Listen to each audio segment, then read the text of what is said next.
So these 10 things, let them sink in, keep them with you as the year goes like this, because we all know it will.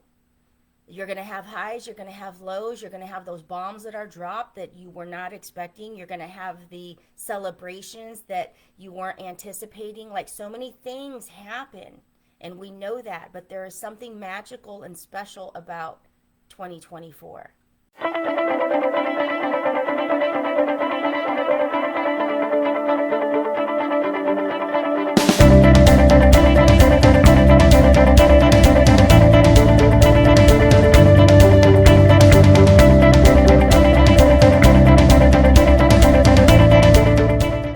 All right, so here's the 10 things. Let go of people taking advantage of you. That is the first one.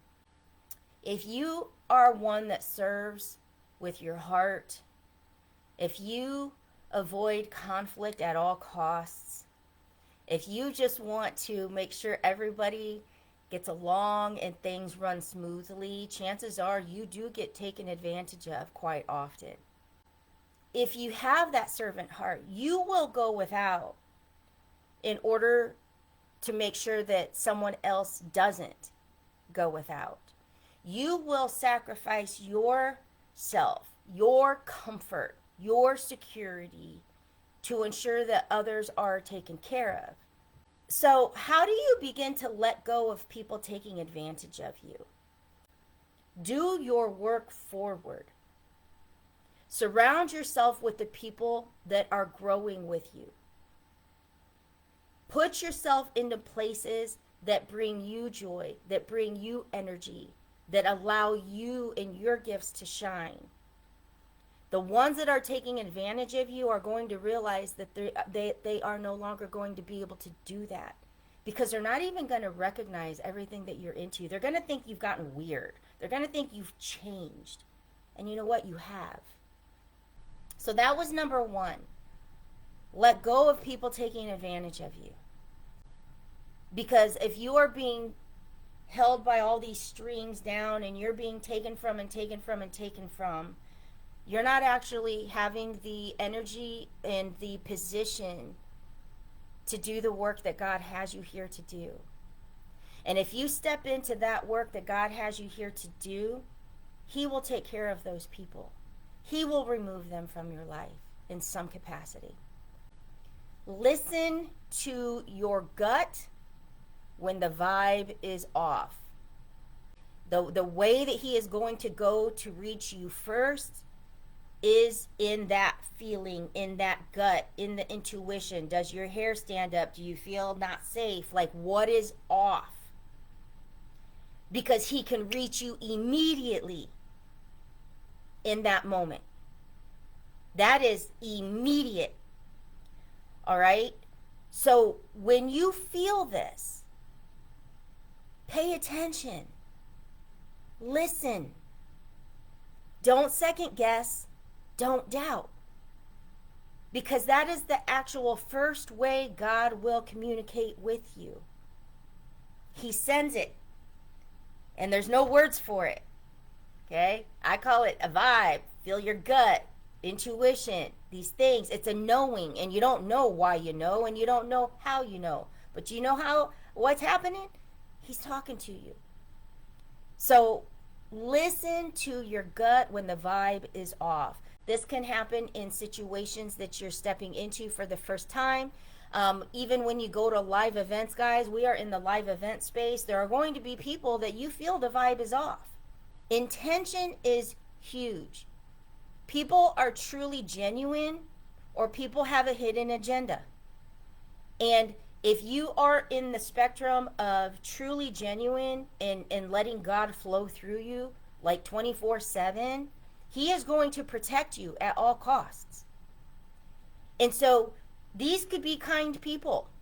Doesn't mean they're bad people. It just means that their intention with you is not going to serve you well in the capacity that God sees fit. And so God will communicate with you. And so you'll get this weird feeling. Something will be off, and you won't be able to pinpoint it exactly, but you're going to feel it. Listen to your gut when the vibe is off. It doesn't lie. And that's the first and fastest place God can communicate with you. Surround yourself with only people going in the same direction as you. If you're in this space of growth, and if you're in this space of building, and if you truly believe in breathing life into your dreams and creating the life that you want, that is so grand, that is better than you have now, not saying yours is bad now, but what you see is so much more. You know you're meant for more. And if you're in that space, chances are the people closest to you, they're not going there. Okay? They're good where they're at. They're comfortable to have that belief that this is as good as life gets. They're okay to be like, yeah, all the good stuff is for them. Oh my God, there she goes again, dreaming so big. Oh my gosh, like, you know, so those people will kill your dream in a heartbeat.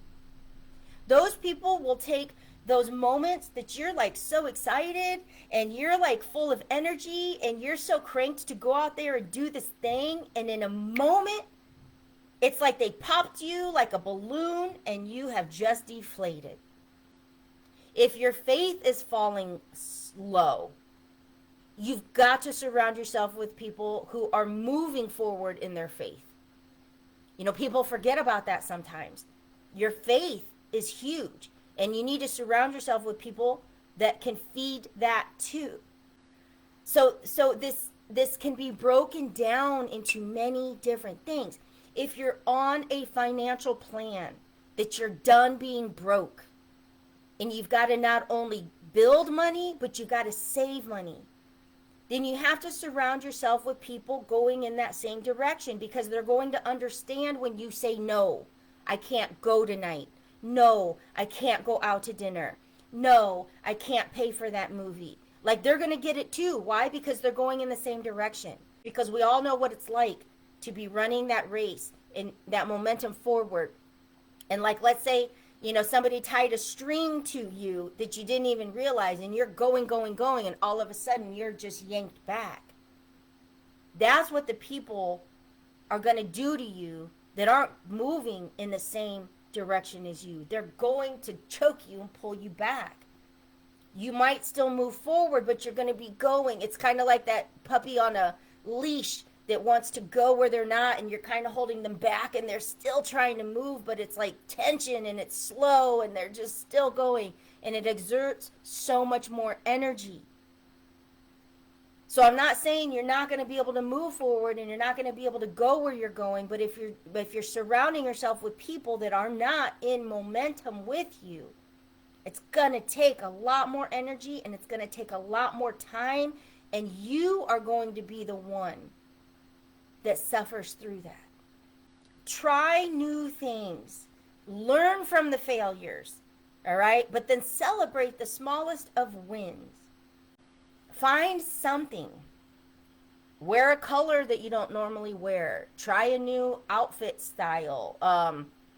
You know, like I said, try driving to work that you're on autopilot every day. Maybe try a new route. Like, try something. And what this does is it starts to condition your brain to not be afraid of change so much, because our brains are designed to keep us alive, period.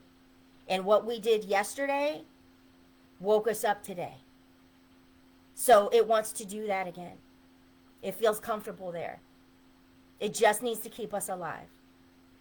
And what we've already done, and we're alive today, it wants to just keep doing that. So any new thing, yes, it's scary, because your brain doesn't know the difference between going live or jumping off a cliff. The fear is the same. And your brain's like, but can we die? And that's kind of the funny thing. But did you die? Like, how bad could it be? But did you die? But that's what change does to you. That's what trying something new can trigger for you, that fear. And it's normal. So try something new, something baby step that you know you won't die, okay? So logically work yourself through that. But the more that you can do that, your brain will begin to recognize that, wow, we can do new things. And no, we won't die. And they might still hold a little bit of fear because that's normal, but it won't be paralyzing. It won't prevent you from stepping in to the greatness that God has for you, that chances are must require much change from you. Stop looking at what others are doing and focus on your task at hand. There is no one here the same as you. And I know we know that, but do we really comprehend that? The power in that. There is only one you. There has never been a you before, and there will never be a you after. Which means, through you, there is only one purpose. Through you, there is only one journey. There is only one race to run. There is only one life to live. Like, grasp that. Understand, not everyone is your friend, but everyone has value. This one to me is really big, okay? Because when you've come from a place of betrayal, when you've come from a place where you were basically treated like shit, okay? You can create this wall. You can create this shield, this guard that says, nobody is going to ever get to me like that again. And what can happen is that you can actually start treating other people badly. You can take that bitterness that you're carrying and actually push it on other people, claiming that you're just doing what's good for you. There is a beauty in art to healing and forgiving, staying protected, but not becoming bitter. Now, however you go about it is totally fine. It's up to you. But again, God is love. Period. And I let God flow through me, so I speak from that space. So my thing here is, not everybody is your friend. And this kind of ties up and back to listen to your gut. Okay? Listen to your gut if the vibe is off. You know, I've had people that I know love me, but have still talked bad about me. Like, I know this because they've told me. And that just goes to show you that it doesn't matter who it is. Whatever someone else is going through, all of that ish is about them. So, not everybody's your friend, but everyone does have value. So even the people that have hurt you, or even the people that are making choices you don't agree with, or even, you know, the people that have said things that can be quite ugly, they might not be your friend and good for you, but they still hold value. They're still good people to someone. And so when you're going into this new year and people piss you off, or people hurt you, or people, you know, trigger things in you, it's okay to distance yourself. Again, remember, you're surrounding yourself with only people going in the same direction. But remember that they do still hold value. God does still love them. They are still a good person. But for whatever reason, it just didn't click for you. But understand that as guarded as you are to protect yourself from that bad coming in, you're also guarding yourself from some of the goodness to be able to come in as well. And when you put that guard around yourself, if there's any hurt, or any of that still stuck in here, it doesn't have any place to be able to get out. It doesn't have a place to be able to be released and go heal, because when you put that guard up, and it's that wall that distinguishes bitter from better, it's guarding. If there's still stuff inside, you're trapping that in also. Remember, you are not alone, okay? And that you have not created any new sin that can't be forgiven. Guys, this is a big one, because a lot of people feel like they have made such jacked up choices in their life that God gave up on them a long time ago. That is not true. There is nothing that you can do that will surprise God. There is not a new sin out there that God's going to be like, wow, I have never seen that one before. You can't surprise him that way. And you know what? He's going to love you anyway. He's going to love you anyway. He might be like, oh, right? Kind of like, what happened there? But he's going to still love you. So in that space, remember, you're not alone. When you feel that nobody's going to understand, when you feel that you've done something so bad, when you feel like you can't even look in the mirror because all that's staring back is shame, when you feel that you hurt somebody again, or, you know, I've been sober this long and I fell off and I took a drink, like when you're beating yourself up and you're feeling in that dark space and you're feeling alone, you are not. There is no sin that you have committed that is so brand new that God hasn't already dealt with it. Okay? And he is that big that if you simply whisper, if you simply reach out, you will reach him. He is that big. You cannot miss. And he's waiting for you. Just remember that. You know, you're not alone, and get comfortable in that space. Because a lot of times people feel lonely. And that's very different than being alone. Okay? You can be in a room full of 100 people and still feel lonely. So there's a difference. And if that loneliness is what's taking over, God can help you there. And that's when you have to remember, even if you're sitting here by yourself, even if you are sitting here solo, you are not alone. So if you're feeling lonely in that space, simply reach out to him. And if you're like, oh, I don't know how to pray, I don't know how to, he's not some grand thing that can't hear just a simple, hey God, are you there? Hey God, what's up? You don't need to come to him in a specific way. He already knows who you are. He already knows how you communicate. He already knows everything about you.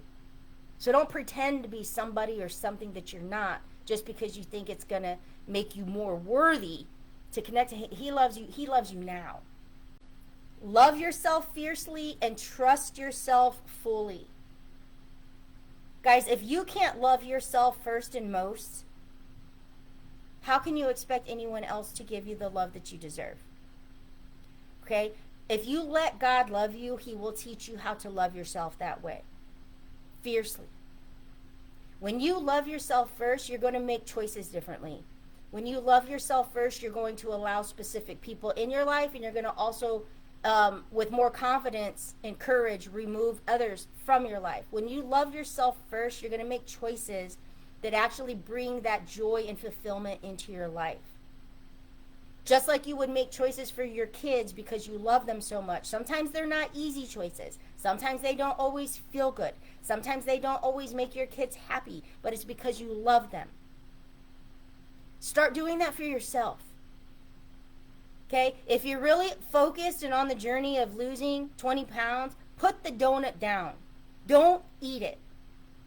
Love yourself first. If you're living a lifestyle that's giving you high blood pressure and you've got a family that's depending on you, love yourself first. To do it for you. And if you need them as motivation to keep pushing you when it gets tough, that's fine. But you've got to do it for you. Or you grow resentful. You grow angry. You start looking at other people as why you're uncomfortable. So love yourself first. Make these choices because you want to. Make these choices because they're going to serve you well. Make these choices because you know it's going to benefit you. But you can't make those difficult choices if you don't love yourself first. When you love yourself first, even in relationships, you're not going to waste time. You're not going to let people take advantage of you. You're going to be able to recognize right off who is for you and who is not. Why? Because you're going to listen to your gut. Why? Because you love yourself. But then trust yourself fully. That's the other piece to this. This ties back to listening to the gut. When you know that something's off, when you know that something isn't vibing, when you know that it's not a safe space, when you know this isn't a good environment, when you know that that's not a good community, when you know these things, trust yourself fully to make the decision. Because it's for you. It's for your benefit. Don't second guess yourself. Don't circle back and think like, really? Should I? Maybe? Trust yourself. And if you make a choice and you're down the road and you're like, that probably wasn't the best one, look for the lesson in it. Because all it did was to bring you to another place that has another door that you must open. And that could be the destination you were meant to get all along. But you wouldn't have gotten there had you not taken this other route. So that's where it's like there may be many failures, but I don't believe there's many mistakes. There's just tons of lessons along the way. So trust yourself fully to make that next choice. Love yourself fiercely, trust yourself fully. With those two things in place, that sets up intention behind every action forward that is serving your greatest good. And that's a recipe for joy, love, fulfillment, success. Refuel your spirit often, because that is what illuminates your light from within. So I want you to think of it like a gas lamp. Okay? Because you know when it's like down low, the flame goes out and then you turn it and the flame comes up. That happens within you. That happens within you. And when your spirit is low, when that flame starts to go down, people will look at you and they will see something that's like your light went out. Even the way that you view the world outside of you is going to be more dim. And that's a place that the longer you sit in that darkened spot, it can just bring everything down. Even the people you love, even the opportunities around you, even the people that you're there to support, like it all just grows a little gray. And if you sit in that grayness long enough, it turns really, really dark. So if you're not doing a continual check on the flame, the spirit, that light within you, if you're not making sure there's gasoline in it to keep it going, you're going to run on empty. So find ways, create ways, commit to ways to refuel your spirit often. Let God be that for you. So for you, refuel your spirit often, because that is what illuminates your light from within. And believe it or not, the more that we are a light to others, the more that is reflected back to us. When we only see that goodness in others, the more the goodness is back to us. When we only share that love with others, the more that love comes back to us. The more that we feed into the belief of purpose, of why we're here, the more we're surrounded by those in their purpose. And life is different there. Life is different when you're living with people who are striving to live in their purpose. That's where surround yourself with only people going in the same direction. You can love everyone, but in order to get to the place that God has created for you, you've got to be with people that are doing the same, or they won't get it. We can be there to help others. We can be there to lift others. But as we move and progress, it's up to them to come along or not. But if you're constantly sitting back trying to gather all of these and stay here, you're never stepping into that place God has for you. And that might seem harsh. That might seem cold. But understand that eventually they will catch up if they're meant to. But don't ever hold yourself back. Don't ever stop building your dream. Don't ever stop momentum, whether it's tiny baby steps. Because every day it is uphill. Every day. And the moment that you stop, even for a minute, you begin to slide. And we all know what it's like when you're sliding down the hill and you got to catch that traction to get going back up. You exert so much energy just in that moment to gain traction to then start the climb again. So I share that with people that I work with every day. Do something every day, no matter how small.